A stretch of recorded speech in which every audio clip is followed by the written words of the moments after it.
You're listening to Dropping Pins, a story-based learning series from the OKS Hunter podcast, hosted by Derek Melkor, and aimed at helping you hone your whitetail hunting skills. You'll hear the aha moments when known and unknown proven whitetail killers started consistently putting mature bucks on the ground.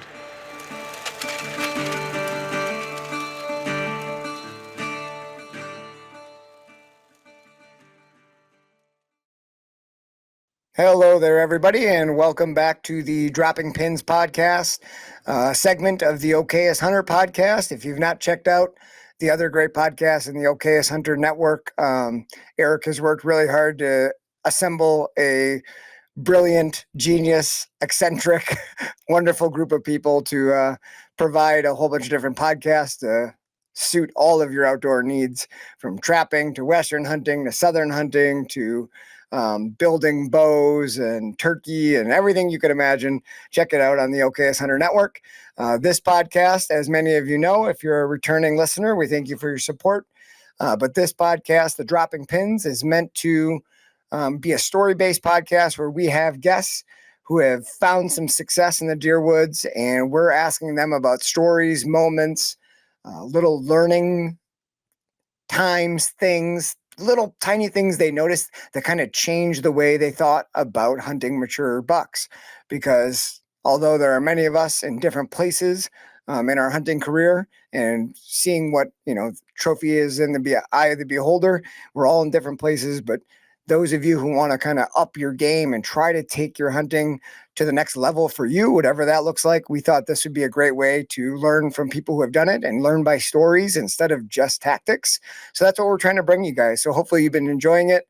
Hopefully you've been able to pick up some stuff from it. I know that every guest that I have talked to has definitely taught me many, many things. And just that growth mindset and being able to learn from others is a huge part of what we do. And to be successful, I think you need to do that. So tonight is no different. Tonight we have what I would consider a pretty cool kind of special guest, because the gentleman we're having on is a good buddy that we've met through the podcasting stuff and one of our events, the Foam Fest. But this gentleman has found some really awesome success this early season. So not too long ago, he just knocked down a really, really good buck. And tonight I got him to come on and kind of tell us the backstory of the area, how he hunted it, because I was just super impressed by the decisions he made, how he went about hunting this deer. And it was just an awesome story. So I said, hey man, twisted his arm a little bit, I got to get you on. Can you tell us your story? And he agreed to it. Tonight, we're going to have on a gentleman named Joe Van Beek, who is a new father. So congrats to Joe. And he's trying to juggle having a little one with his first hunting season. And I'd say he did a pretty damn good job with that. Joe has been coming to Foam Fest for, I think, 2 years, maybe 3. He can correct when he comes on. But we met him at Foam Fest, and Joe is just a humble, kind-hearted, salt-of-the-earth guy who is super easy to get along with. And he and I kind of struck it off, and we actually got to go do a little bit of scouting together in southern Wisconsin this past spring. He invited me out, and we went for a walk. And that's kind of why we do these things, is just to meet people and to kind of forge friendships and bonds. And then I got to witness Joe take down, I think, is one of his better bucks he's ever killed this season, a couple of weeks ago. So Joe, I wanted to welcome you to the Dropping Pins podcast. How you doing tonight, Joe? It's good to have you on here. Good. How about you? Oh man, I'm doing great. Thanks for sitting down. I know you probably had a long day working the little guy at home, but appreciate you sitting down and jaw-jacking some deer stuff with us. So thank you. No, I appreciate you having me on. Just wanted to, first state I'm a big fan of you guys' podcast and the message you guys kind of spread out there. And in addition, the story I have, you play a small part in it somehow, which is kind of cool. And I thought it was a pretty cool story, but I'm definitely kind of at a stage of my hunting career where I would say pins are starting to drop, hence the name of the podcast.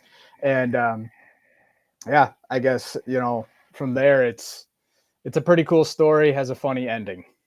Yeah, you mentioned a little bit before, and I can't wait to hear that again, because it did sound like a pretty wild one. But in just talking with you over the past, year or two that I've known you, and we kind of bounce a few ideas off here and there, shared some trail camera pics. It's just awesome to meet people who have a similar mindset and who are, just hopelessly addicted Yeah. like myself and you. And like, it's the kind of thing that it just, when you leave the woods, it's not like it's done. Like, I know that I don't want to speak for you, but like, our minds are somehow always coming back to, oh, how should I hunt that? Like, like, it's just, it turns into a chess match that you can't just set down and walk away from. And I think that's Yeah. really cool.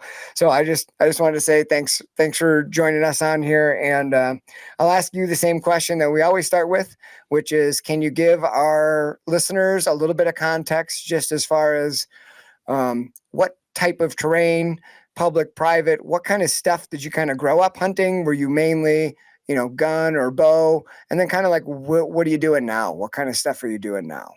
So I grew up gun hunting. Started at the age of 12, and it was kind of a deer camp ritual. We'd go central Wisconsin, Juneau County, and we'd always have a deer camp. And kind of just, for me, it was to be one of the guys to say, for the most part, be lucky to Was see it a kind of couple of like, deer.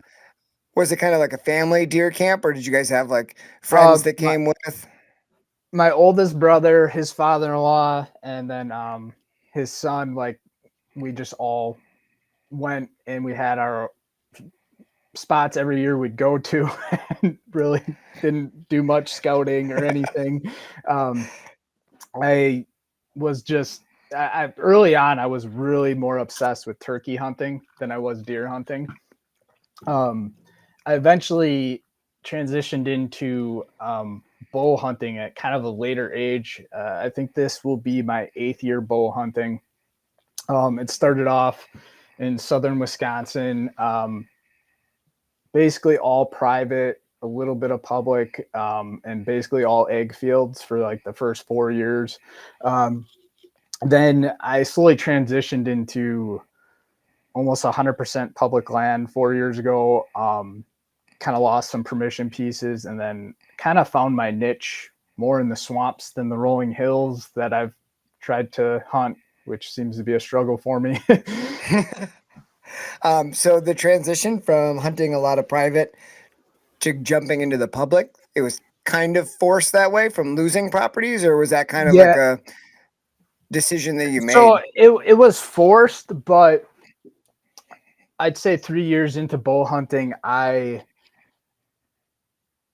was kind of sick of looking at the same thing all the time. Like when I was private land hunting, it was really sit, pinch points, funnels during the rut, and I found some success doing that. But I decided I wanted to change the scenery. Sick of looking at the same fields, and what I was doing really wasn't, I wouldn't say too tactical. It was just being patient. Um, and I happened to scout a spot or e-scout a spot on public, and it was my first solo hunt on public by myself going in. Um, I had gone on a couple other hunts with friends, and they set me up in spots, and I did it. I had a mobile setup at that point, and I shot a doe my first hunt, and then I was That's awesome. pretty hooked after that. I was like, holy crap, there was deer here. Like I was right. I did it.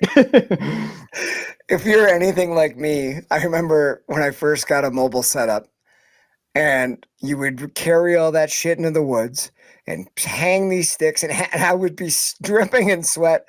I had just made so much noise. I would remember like probably the first 10 times I hung, I would sit down on that seat and be like, there ain't no damn way a deer is coming within Yeah. 100 yards of this circus that I've just done. No, And then I when it had happens and it like becomes possible, you're like, oh, okay, I get it. there's always when you get to your spot, the feeling of self-doubt, like, what am I doing? Like this isn't gonna work. And I my first mobile setup was the Lone Wolf Alpha, and those I had the same. really long sticks, and I'd The get three caught step on, sticks. yep, I'd get caught on anything you could imagine. Like even if there was one branch, somehow I managed to get caught on it. And early in the early years, we'll get to your story here in a second, but I'm just enjoying the little tangent, looking back and reminiscing. I had the same setup, the Alpha with the the 3-step sticks, and I carried those everywhere. And I would get so impatient after being hung up in the brush and trying to get back to these spots that I'd always just start hanging in a tree, and it was always like halfway up, or when I just hung the stand, that I'd look over and be like, well, shit, that tree would have been 10 times better. It's like, screw it. I'm already in this There, tree. Just let's there, set up and go. there is a So, moment on your OKS TV show where Eric's looking at trees and trying to pick one out, and I literally had to pause it and replay it for my wife because I'm like my first 2 years hunting on public, like that, I spent more time picking out the tree than I did actually probably like hunting it. Like it was like, but if it comes that way, like you're, it's like just something else on your gut learns, and you when you pre-scout areas, you're like, there's like 5 options here. Like just when you come back, make sure you have these marked, and yeah, it's uh, funny. just a quick question based off of that. The pre-scouting, obviously, if you can do it, hugely important for picking spots, picking trees ahead of time or in the spring scouting. What is your process or your system? I don't want you to give away too much if you're like a guy who puts in the cat eyes or like the tacks or anything, but like, are you taking pictures of your trees? Are you dropping pins? Like what is your way or your system of like when you scouted a spot, say it's spring, and then you picked out a tree, how do you go about like Getting setting to that it. up or marking that? You know what I mean? Like Um, what does your process look like for that? I'm just curious.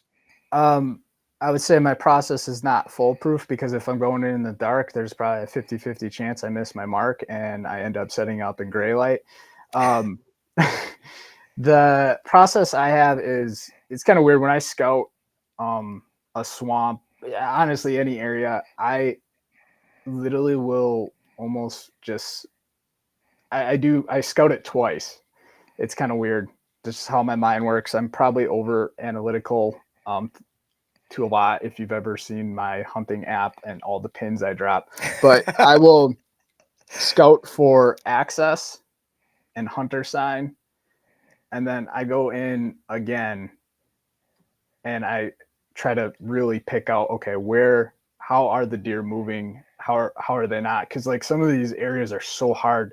Like you've bust through like 100 yards of brush, and then you found out, oh, there's like a trail over here that would have been way easier, or a dried up creek or something. And that happened to me so much that it's like I'm way more effective when um, I have a game plan, and 90% of the time I scrap that game plan and do what I'm seeing in front of me as far as sign goes. But yeah, that's kind of my method. And then I do take pictures of those trees and save them to like my waypoints so that I can, when I know where I'm going to hunt, I will click on that picture and I kind of know if I want to bring a saddle in, if I want to bring a tree stand in, or if I'm like, what was I thinking when I took a picture of that tree? I'm going to sit on the ground.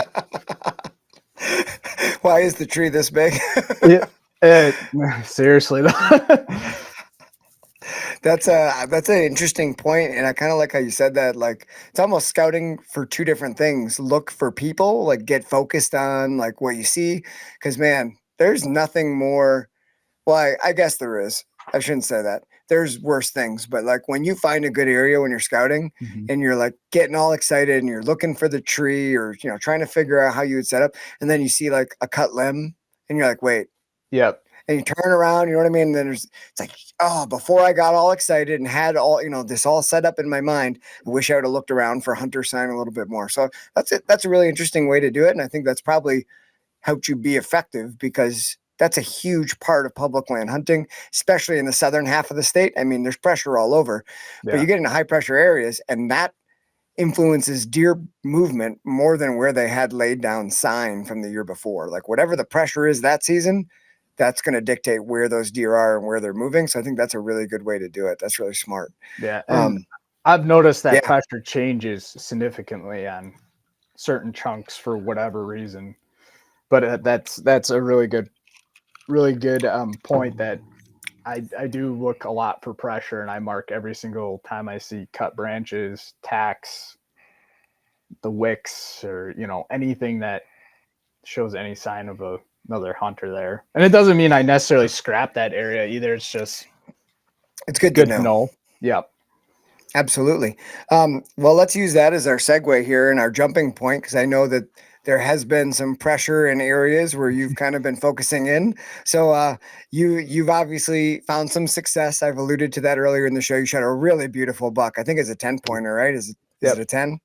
10 pointer. Really Yep. beautiful, awesome character, cool brow tines, really big buck that you knew about. You had some trail camera pictures, and I think if I'm remembering correctly, this is a spot that you had been in last year, had a camera, did a little hunting, so you've got some familiarity with the spot. So I'll let you just kind of start us off here with the dropping pins with your story.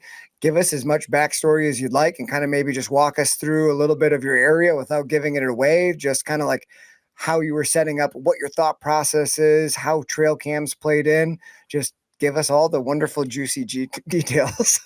Yeah, I'll try not to make it too long-winded. I think the story actually starts with the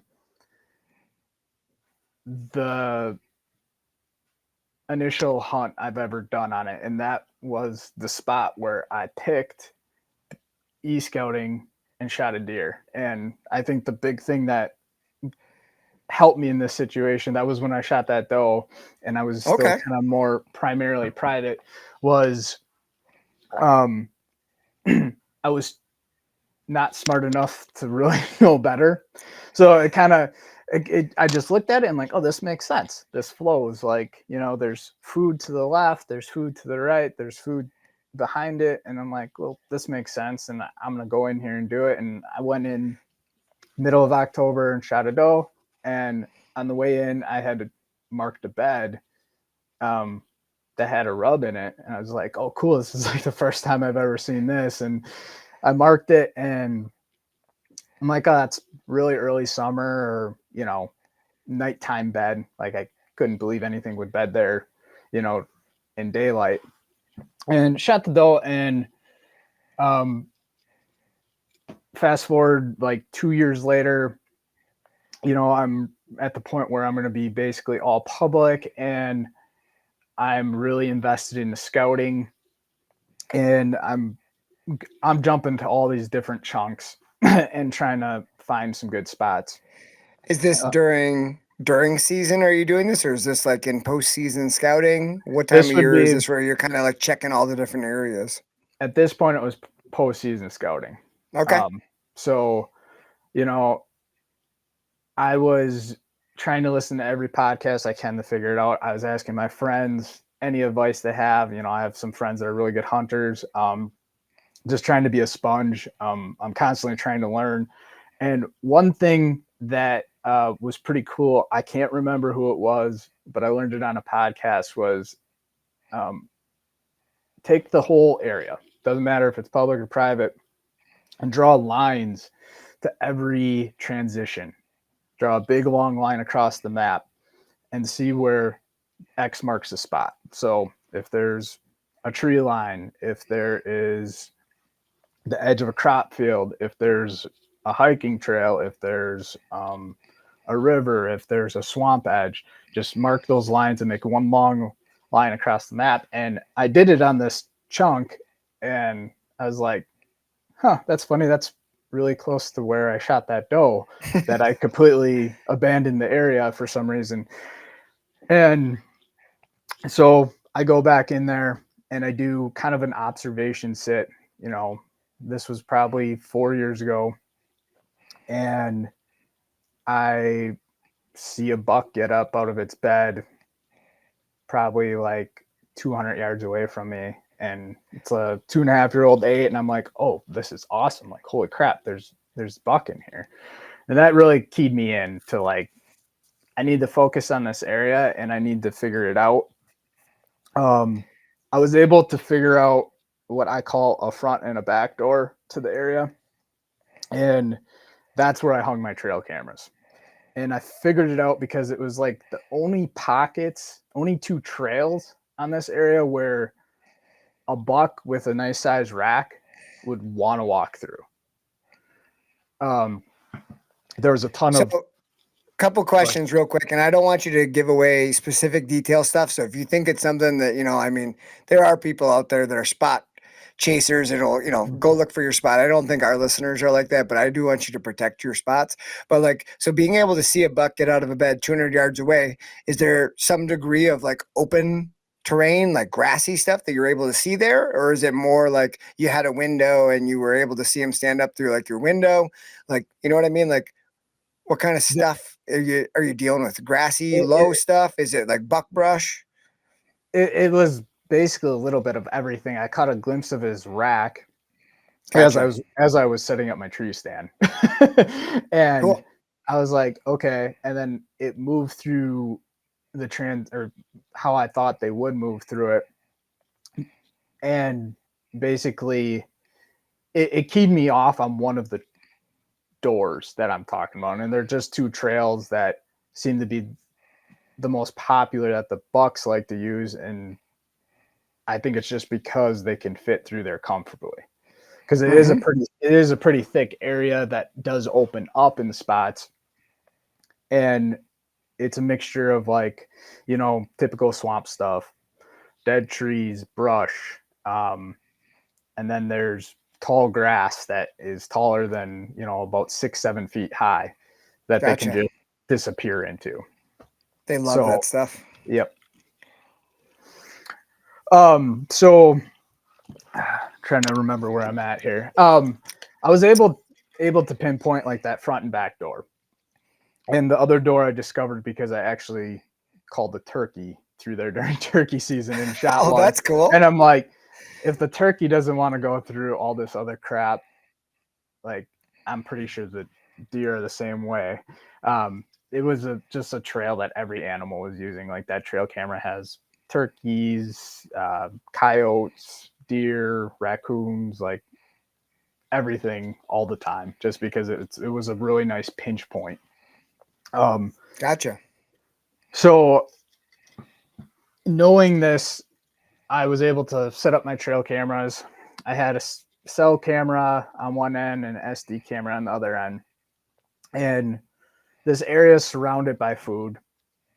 And I really could never figure out why the deer were here initially. Like, why were they bedding here? Like, out of all these areas they could bed, it's got average cover. It's, it's not on the food. And I'm trying to figure it out, but accepting the fact that, hey, there's deer here. And when I start running the cameras, I started to realize, oh, there's a bachelor group of bucks that hang out here. And through 2 years of trail camera data, I realized that they leave within probably 5 to 7 days after bow season opener. So there is this tight window that I could possibly get this done. So you're getting them most of summer or August. You had, the bachelor group hanging out in there, and Yep. then all of a sudden they'd go vacant soon after that season open. So it kind of Yep. gave you your window. You knew what you had to do time wise. Okay. Yep. That kind of gave me the window. And I think the reason they vacated the area was, a lot of the reasons were pressure from other bow hunters picked up.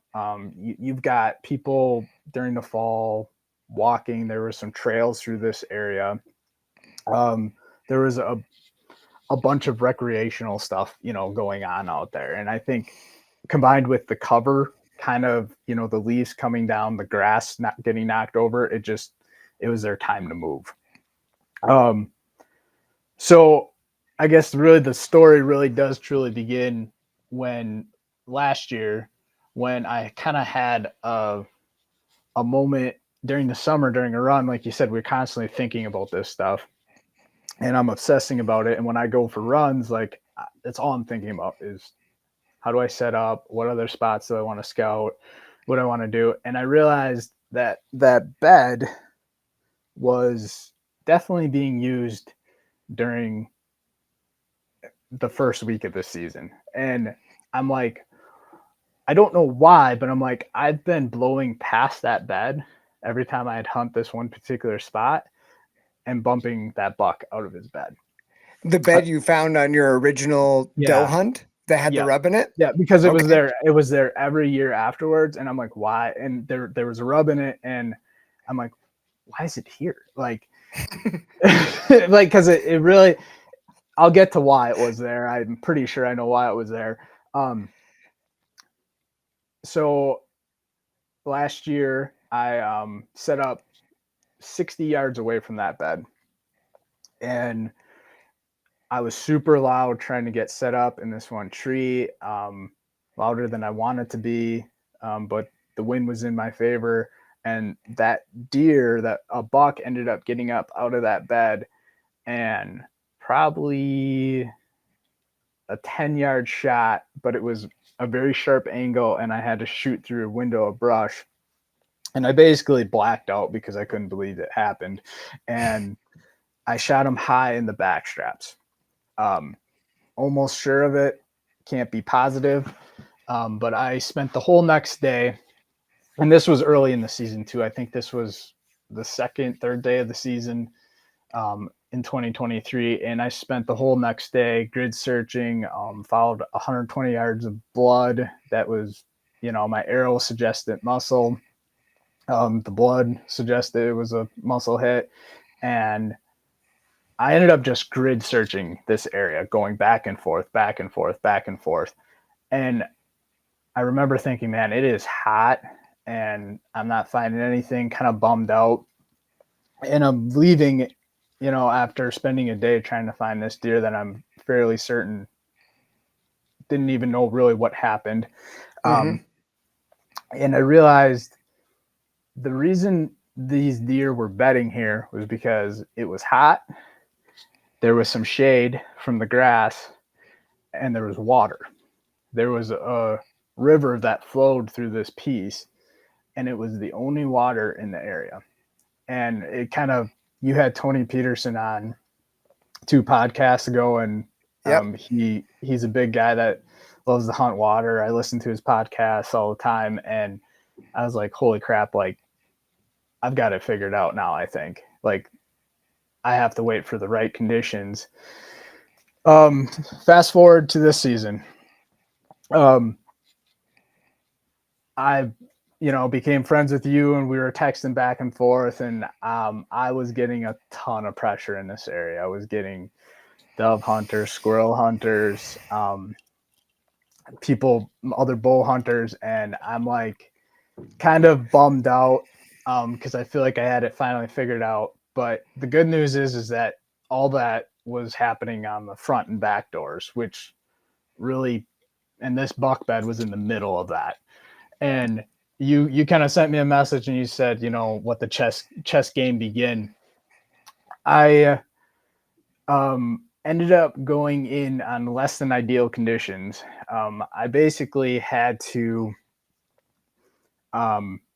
take half of that property away, put all my chips that those bucks were bedding up against that river, which I was fairly confident they were. I've never had so much confidence that they were actually in a particular bedding area. And like, I just felt it in my gut, but it was because it was like 2 to 3 weeks without rain and the swamps were dry as a bone. Everything was so dry around here that water became insanely important for, and it kind of still is, because this point in the season, it's October 2nd, as we record this, we still haven't had much rain. So water, for those of you hunting, I mean, it's going to be 2 weeks till this is released, but I think anyone in Wisconsin could agree that this has been a very, very dry start to our fall. It's wild. I was so confident that it was an 84-degree day, hot as hell, and I was so confident that there was going to be a buck or deer in these beds. I took the day off and I drove out there, and I wanted to get in super, super early. I was playing a wind that was cutting these beds probably by 40 yards. And it was a very mild wind that had gusts of like 7-9 miles per hour at times, which saved me. My access to this was there was I did it differently than I've ever accessed it before because of the wind. And I had to go through a bedding area that I know bucks would bed in, and they'd watch people access. Um, I was a little afraid that there'd be a buck in this area. So I actually purposely walked to the point of the bed and stood there. And then I'd walk a little bit further and stood there. And I walked a little bit further. And by the third time I stood there, that buck or a deer bumped from that bed. And the reason I bumped it is because they like to do this big loop around this property. They didn't leave it. They actually did this big circle and they come back. And I purposely bumped a deer at one of the doors that I thought was there. I didn't know for sure, but I thought he was there watching this access trail. And I walked through one of the bedding areas to get to the second bedding area. And I had to use this big brush pile to block the buck's view from me. And one thing I kind of forgot to mention that was kind of important is that the buck bed was actually about 6 foot higher than the swamp. Holy cow, that's quite a bit higher. Because the river created a bank. And Okay. the buck bed was actually kind of like on the river bank, but they could see anything coming towards them. So I had to use this brush pile to block my view from his view. Well, the wind was like cutting him at 40 yards. If he was there, which I didn't know, but I just felt super confident he was for some reason. With less than ideal conditions wind wise, walking through that grass that's like taller than me, I ended up spending about 2.5 to 3 hours walking 100 yards. Because once I got to where I wanted to get to, I really, really slowed down, and I'm like, I have all day, I have all this time. Don't rush. If you step on a branch, just stand there. Just stand there.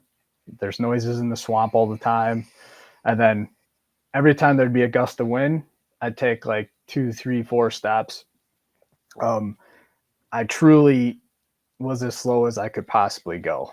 And you stalked into your stand. I mean, which I is did, yeah. so important. So important.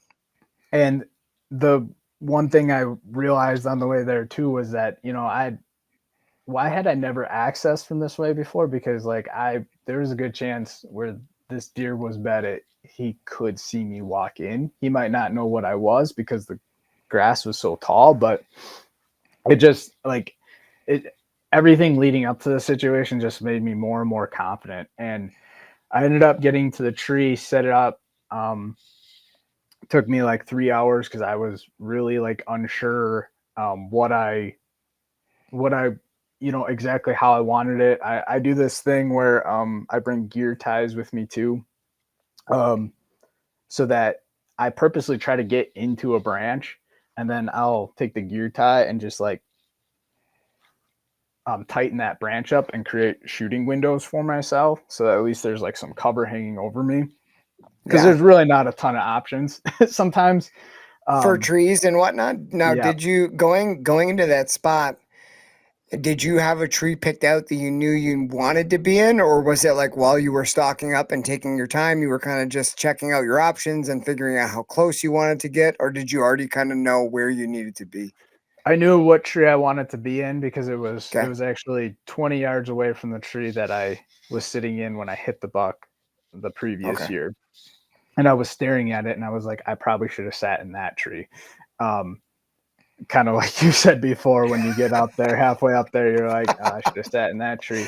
And Been it there just, many times. I really didn't want to walk to the other tree the way the wind, my wind would have been possibly one wrong gust and it would have went straight to the bedding. And it also kind of gave me a little bit more options for shooting lanes too. I was only about 6 or 7 feet up in the tree. I had a really nice brush pile in front of me to provide cover. I was very indecisive about whether I wanted to use a stand or a saddle. So I ended up packing my stand in with my saddle harness, and the right decision was the saddle, because when I ended up, which I'll get to, shooting it, it played kind of a big role in the shot. Okay. So I get set up, and at about 6 o'clock, which is like an hour 15, hour 20 minutes before shooting light, this buck gets up out of this bed. And I had just finished sending my wife a Snapchat that says, "Let's hope he's here." And he gets up out of this bed, and That's so cool. because he's 6 feet high on this bank, like he's eye level with me, and he's like at 60 yards away. Like he just, the view I had of his rack, like that top view, I was like, holy crap. And he gets up out of the bed and he walks straight towards me. He dives down into the swamp and he's walking straight towards me. And I pulled back and I'm like, okay, I'm not quite sure where he is. I know that if he gets to this branch or bush over here, he's, 30 yards. And he gets within like an area of grass I couldn't really range find. And he's still head on with me. No idea I'm there. My wind's missing him at this point, probably at like 30 yards. And he just beds straight down into the swamp. And I'm like, my mouth is open, my heart is racing, and I'm like, what just happened? And Did not expect that, I bet. No. And another little buck comes up out of his bed to the side of that one, and he starts like kind of running circles around this buck. Like he's checking stuff out, he's being jittery, he's like a small 6-pointer, and of course he comes down right the trail I want him to, and he gets to a point where he's about to wind me. And I was really fortunate the wind just completely died at that point, that he could smell something at one point was kind of there, but like he didn't really know what was going on. He kind of was on pins and needles, but he kind of just backtracked up towards the beds where he came from and would stand up every once in a while. But he never blew. He never blew or stomped or anything like that. No, I don't know if he definitely knew something possibly was there, but it wasn't like it was a constant air, stream of air. And, like, I don't think thermals were really playing a part. Well, they actually may have been playing a part at this point, but I was kind of low. So like my thermals were just dropping straight down. Mm-hmm. And when the Bucks came out, it was really interesting because they did it like minutes after the sun went behind this big timber of trees and the whole swamp became shaded, and they all came down into the swamp, which I later find out when I get down from my tree stand, it feels like it's 10 degrees cooler than it does 6 feet higher. Isn't that wild? Yeah, it was like significantly cooler. And I was like, okay, this completely makes sense. Meantime, I have this gorgeous buck bedded what I believe is 25 yards in front of me. I'm still just trying to find grass. And I sit there for 45 minutes with my bow in hand, rangefinder in the other hand. My goal is he's going to stand up. I'm going to range him, quickly put my rangefinder down, and pull back. He ends up standing up 45 minutes later. I get my range on him. He's at 26 yards. I'm like, okay, perfect. Put my rangefinder down, pull my bow back. He beds back down. And I've never stared so intently at like just a piece of grass for like 45 minutes. And then he does the same thing again, stands up, beds back down. And I'm like, okay. At this point, we're about 20 minutes away from shooting light, and I've already made the decision that I'm going to take this gear tie down off this branch, make it a ball, and possibly throw it to the left of him. And I'm like, try to get him to stand up. Try to get him to stand up and move to the right, which would have been ideal for me shooting wise. And right when I'm like thinking about, okay, how do I throw this? Where do I want it to land? He stands up, and I'm like, okay, this has got to be the one. So I pull back, and I'm hoping he takes a right, and it would be a really perfect, no grass in the way, like the grass was all blown down there, shot. Instead he takes a left, and I have grass that goes up to his back. I can see his rack, and he is getting, because he went to my left, he is getting very close to my wind, because the wind is very, like, I'd get gusts here and there, and it was very like light, and then all of a sudden I'd get a gust of like 7 miles per hour, and I'm like freaking out, and I look at like what's my best opportunity, and there's this little chunk of grass that kind of did this, a little window, and I'm like, I got to stop him in there. And he gets to it. He's very close to winding me. I'm pulled back, and in order to shoot this, I had that branch I tied down. I had to lean way back in my saddle and wrap around that branch. I stopped him. Um, at this point, all I can see is the top of his back and the top of his shoulder.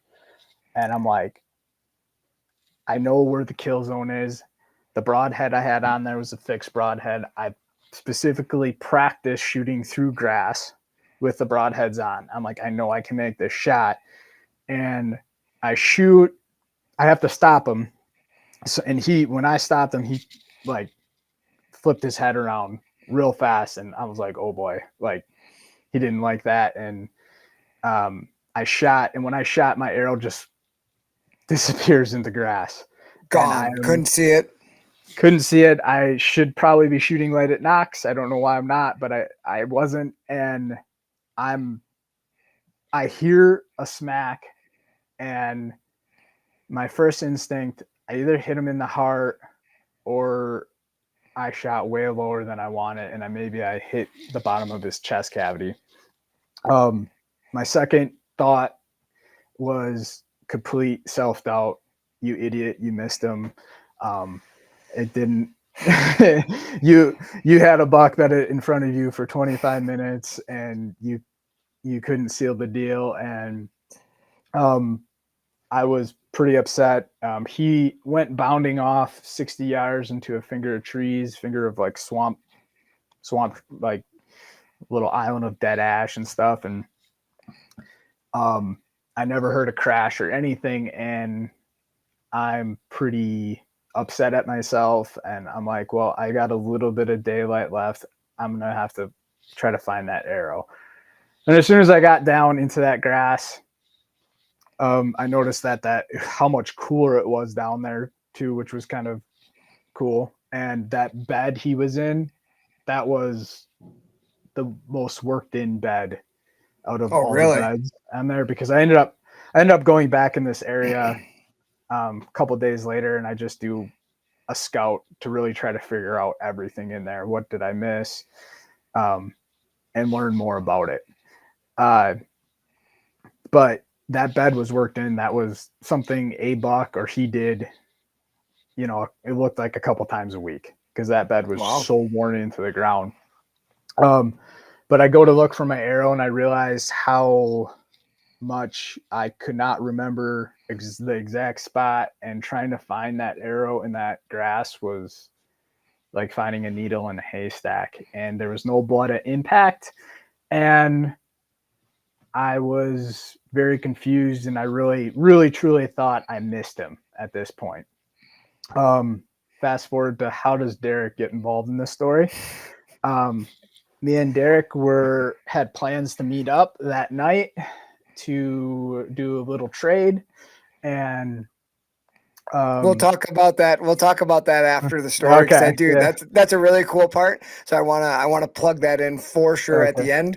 But yeah, keep going with your story. Well, I mean, Yeah.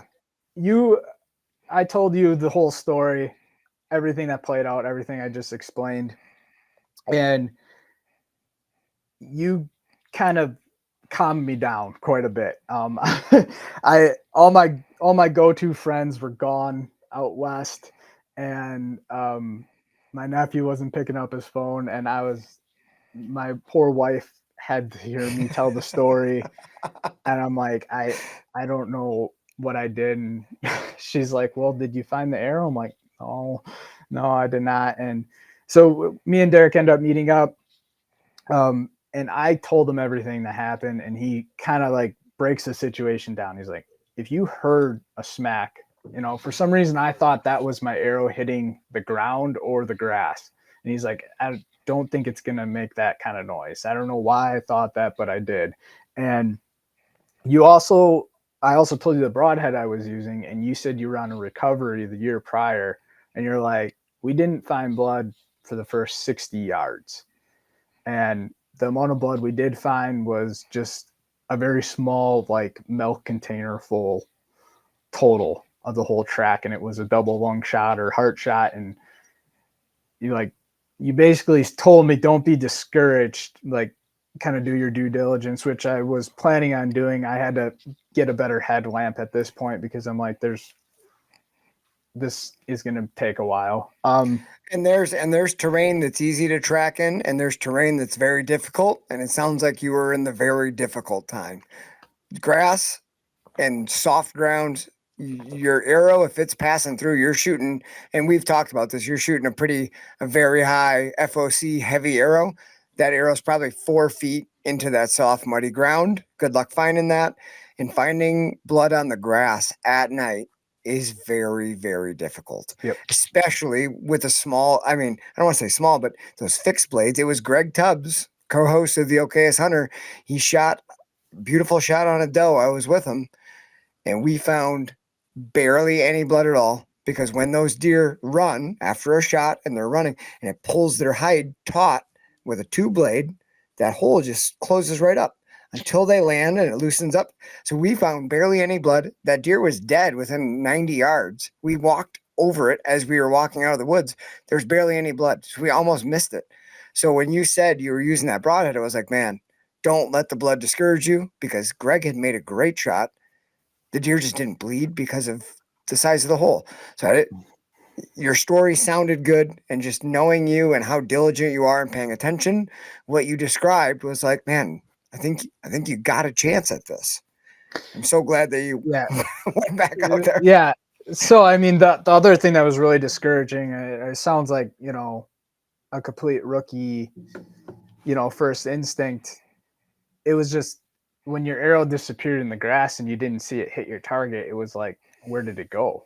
You're like, okay, it wasn't a ton of grass either. It was just enough to hide your fletchings. And you're like, you see the deer bound off. And my first clue, looking at it now, should have been, it didn't take a deer trail. The second clue was tail down. And those are both things you kind of pointed out to me. And so I eventually convinced my buddy Justin to leave his work event and drive a couple hours to help me out, which he did. He kind of owed me one, and I was very, very grateful for that. But he ended up coming, and he turns out he's half bloodhound, because soon we get to a point in the blood, in looking for blood, trying to figure out if I even hit this deer. I'm like, I know where it last ran, and it's this island of trees. There's a good chance we'd find blood there if there was. And we get to this island of trees, and we're just checking like every deer trail going up there, and he finds blood. And I'm like, holy crap. And it's high, it's lung blood. And I'm like, this is awesome. It's not a ton of blood, but I'm like, at this point I'm thinking, I'm pretty sure he was quartering away, from what I could see on his shoulders and his body posture. I'm like, I don't think I would have clipped just one lung. And I'm like, I'm pretty sure I would have clipped two. And then also I had the big problem of, this was a very, very, very hot day, and I did not want that meat to spoil if he was dead. Mm-hmm.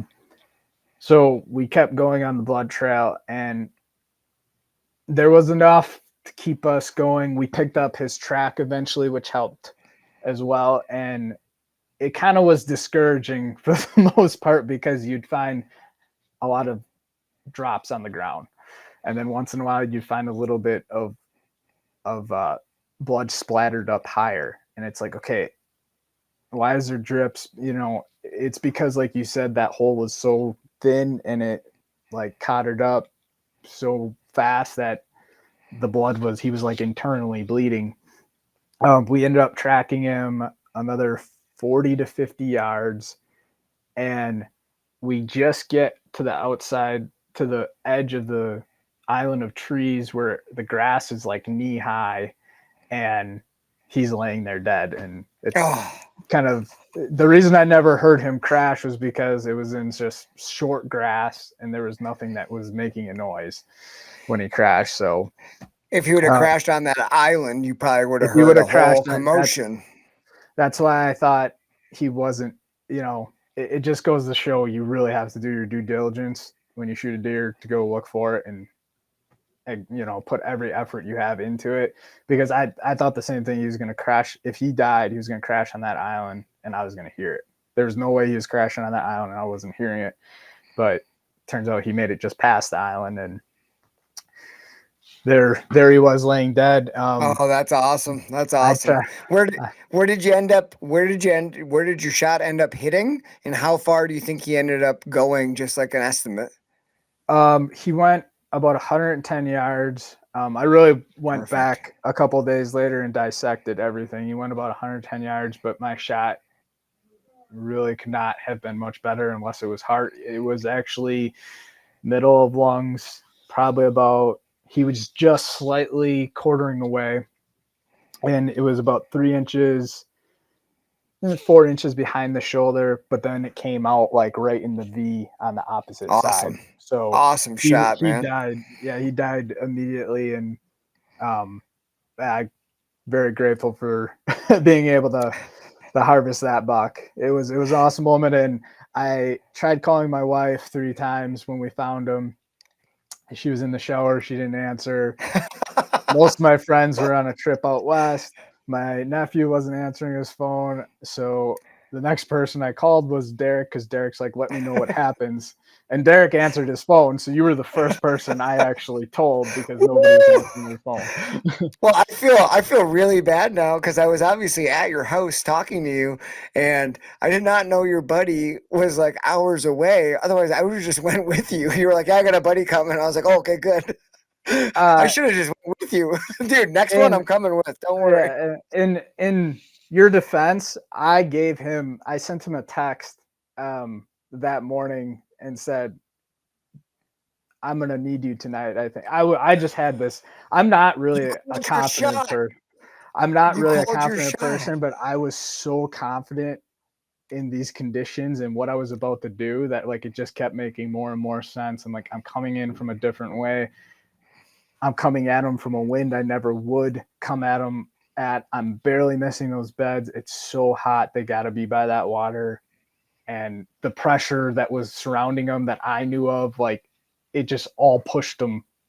Like this area just made way too much sense to me. And The confidence that you're talking about right there, the Dropping Pins podcast that'll come out the week before this one does, Joe. I talk with a gentleman named Ryan Glitzky, and he talks. The whole thing is based in confidence in your setup. And that night, when you told me what you did and how you set up and the way you took in, and you were showing me all this, and I was just like, people need to hear this, because the thought process, you would only do that if you were confident that a deer was going to be exactly where you think. Otherwise, going in and trying to take a 3-hour route around and go do this, like that's so far past what most people are comfortable doing, because most people don't have the confidence in their scouting to know where they think those deer are. But hearing you walk through it all in your head, and you can just tell that when you go on your runs, I can tell you're thinking through every little freaking detail. And I just thought that was such an impressive and cool story.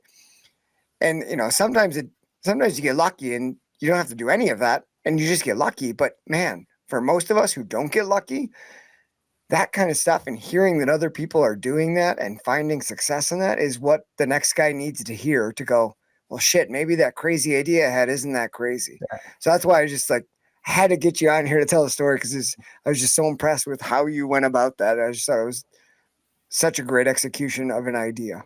Yeah, I would say too that like it took it was really weird that it was like one thing I keep bringing up to my wife because she's has to deal with me all the time is that like the weird thing is like I noticed like probably like towards the end of last year and like starting turkey hunting this year, like, you know, I started developing a gut. Like I started listening to my gut. And the reason I never really probably was listening to it before was because, you know, in order to have a gut, you have to have experience. And experience is literally being in the woods, failing.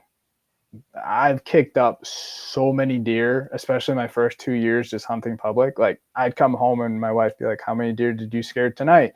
I'm like, "One." And like it was just like an inside joke, but it was mostly true. um, Oh man. so it was, yeah, it was like a lot of people say follow your gut, and I would just add to that, like you have to be able to develop your gut before you can follow it, type situation. And And I think how that plays into a lot of this is like if you're somebody who's listening to podcasts and ingesting as much information as you can. You mentioned you've done that, when you kind of transitioned yourself from sitting on field edges to, having to hunt public. You said you listen to tons of podcasts and Tony Peterson and people who were good and who have that gut. And I think that's super important. Like I listen to tons of podcasts and I'm still learning things from people like every day when I listen.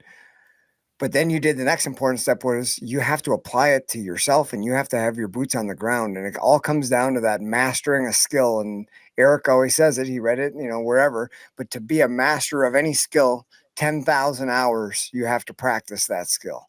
And you think of 10,000 hours of scouting, you get to just the way you enter the woods is turns to be like a buck would. Like you start walking like a buck after you've studied them for so long.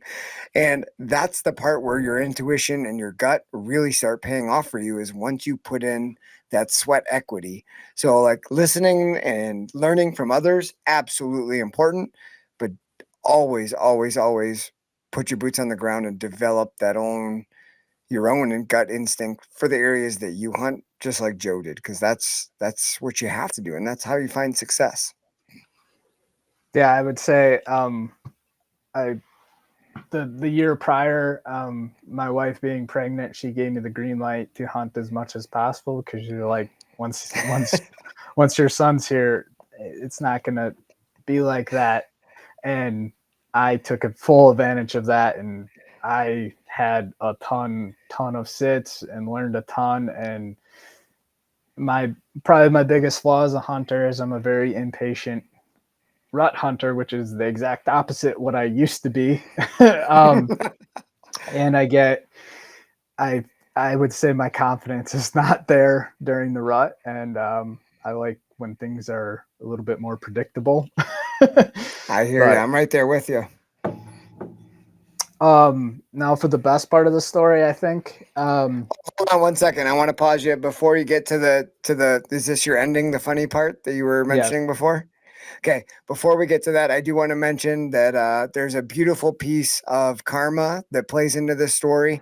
Joe's tactic, his thought process, and everything was spot on, but I have to believe that luck plays a part in this, and karma certainly does. I'm a big believer that you put good out into the world and good comes back to you. And the reason I was going to Joe's house that night, other than to hear his buck story, was that Joe came to one of our Foam Fest events 2 years ago, and he was one of the lucky winners of a Bear Legit bow. And the following year, my daughter won a Bear Legit pink camel bow. It's hanging up right in front of me here. She loves that thing. It's her favorite thing. And big brother Gus, my son, has always been a little bit jealous that his little sister won a bow at Foam Fest. And this year they had another Bear Legit that Bear donated to us to give away at our Foam Fest. And Gus really had his eye on it. And I was like, buddy, I'm not buying you tickets. It's our own event. We're trying to give these bows away. Last year, Joe Steffen, the president of Backcountry Hunters and Anglers, bought a ticket for my daughter, and that's how she won. And Gus had his eye on that bow, and a lot of people kind of noticed. Joe was one of them. And then after the event, Gus obviously did not win the bow. And Joe came up to me, and being a good-hearted person he is, he said, "Hey, man, I got that bow sitting in my basement. I haven't even taken the tags off it. If your son would like it, I'd love to give it to him." And I was just like blown away at that generosity. That just made my heart swell. And I was like, dude, that's the nicest thing. So Gus came over and I said, "Gus, you got to say thank you to this guy. He's going to give you a bow that you wanted." And he was just ecstatic and thrilled. So Joe was doing something for, not only helping me, my family, but helping youth get into archery hunting. And, you gave my son a bow. That's amazing. And I was going that night to pick it up. Joe said, "Hey, swing by the house. I'm going to hunt first, but then swing by and I'll pick up the bow after." So I just think that's a beautiful piece of karma into the story, that here you were doing something nice for someone else, something that really made my son's smile. And he shows everybody that damn bow, dude. He freaking loves it. He's got it hanging up over here. We got it all set up. He loves that thing. So I just wanted to say thank you and give you a shout out for being an awesome person and steward of the sport. And I'm glad that karma paid you back literally that night. You made it happen, which was just badass. That's so cool. So thank you very much, Joe. I appreciate it. I wanted to get that in there before you tell your fun part of the story here. No, I'm glad he appreciated it. I was at Foam Fest, and I think I overheard him talking about it, or you talking to him about it, and then all of a sudden, when they did the drawing, I saw his face. I was like, "Oh, that kid needs." He's like, I was that kid. I was like, my oldest brother got me into hunting, which I'm very grateful for. Otherwise, I don't know if anyone would have ever got me initially into hunting. And I'm glad I could have helped him, just next step of his journey, right? Where he takes over all your spots and no. Oh, well, that's kind of been the fun part of collecting, like the mobile gear. You mentioned you got a saddle and a stand, and man, ever since I've had kids, my son's 7 now, I have, instead of like selling off my old gear to buy new gear, I've just slowly saved up and then bought more gear. So like as of right now, I got 2 kids. I plan on both of them coming. I've got 3 lightweight stand setups. I got 3 sets of sticks, and I've got 3 saddles. Like my kids are ready to mobile hunt. Yeah. Let's go. I've just accrued it, and it makes me so excited. And now they've got awesome bows. They've got Bear legit bows, which is just badass thanks to you. So I just wanted to give you a plug, man. That's a really good thing to do. And he and I have already talked about paying it forward. And I was like, just remember that. Here was a guy who gave you something to help you out. We're going to look for things that you have that somebody else doesn't have, that we can pay it forward and make somebody else smile as big as you did, buddy. And he's like, "Oh, definitely. Let's do it." So it's a great thing you did. I just want to say thank you for that. Yeah, not a problem. It's my pleasure for sure. To the best part of the story though is, if you've stayed on for this long to hear me ramble, I hope you get a chuckle out of this. Once we get the deer out, takes quite a while. I get it home, and my mind, as much as I want to be relishing in the moment, I am so worried about this meat because it's hot, and he died a lot quicker than I thought he did, or didn't even know if I hit him at the time. And it's probably about 4 hours at this point since I shot him. And I quick stop at the gas station, get some ice, scream home, wanted to just get something to eat quick. And I really wanted to rinse the cavity of the deer out, just get all the gunk out, get in there with better light and just make sure he's all ready to go. I had like an hour and a half drive to put him in a cooler, a walk-in cooler that somebody let me use, which was awesome. And I was coming at like 2:00 in the morning. I don't even know what time it was. Like, I lost track of time, but so I rinsed this buck out. I would normally tip the deer. I would normally hang the deer, but I was kind of racing against the clock, and I just wanted to rinse it out, get some food, get something to drink, and hop in my truck and drop this deer off. So I literally just rinse it out. I drag him to the edge of my tailgate, and I tip him, and everything washes out. I stick bags of ice in them, close my tailgate, and I'm on my way. Come home at this point, probably 4:00 in the morning, pretty tired. Park my truck in the driveway. I get in the house. I go to take a shower and I go straight to sleep, say goodbye to my wife and my son in the morning at like 7:00. And I'm like, I ended up taking the next day off from work. Obviously didn't want to work after being up all night. And I'm like, this is a good reason.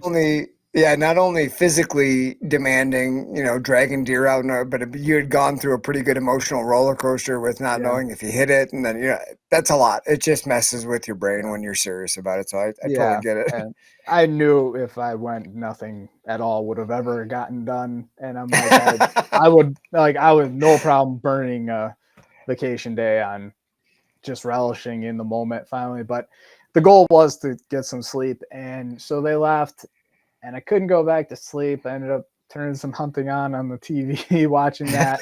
It's like 9:30 and I'm like, okay, I think I'm ready for a nap. So I go in the bed and I'm just about asleep and I hear the doorbell ring and my dogs start going nuts. And I'm like, well, I better go get that because the dogs aren't going to be quiet. I'm like, I don't think Amazon rings the bell anymore, like doorbell anymore. I was like, who's here? And I go walk up to the front door and I look through and there is a cop in front of my door. And I'm like, and then all of a sudden I was like, oh no, I dumped all that watery blood down my driveway last night. And I walk out and the cop's standing there and he's like,